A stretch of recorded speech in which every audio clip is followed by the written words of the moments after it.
হাজার হাজার লাখ লাখ টাকা দিয়েই কিন্তু শুধু মানুষের উপকার করা যায় না, মানুষের পাশে দাঁড়ানো যায় না।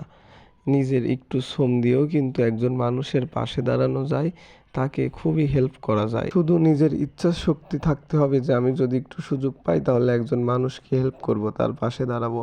আমরা আটঘরিয়া করইতলা থেকে বাসায় ফিরতেছিলাম।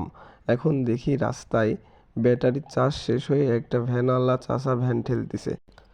তো আমি গিয়ে বললাম, আপনি কোথায় যাবেন? বলল, আটঘরিয়া বাজার থেকে একটু ভিতরে। তো বললাম, সে তো এখনো 2.5-3 কিলো রাস্তায়, এভাবে কিভাবে যাবেন? তাহলে আমি ধাক্কা দিয়ে এভাবে, আপনি ভ্যানের পর ওঠেন। তো বলল, আচ্ছা ঠিক আছে।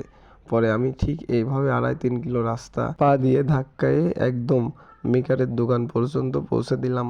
অনেকেই কিন্তু দেখেছে এই বিষয়টা, চলে গেছে, কিন্তু আমি আসতে পারলাম না।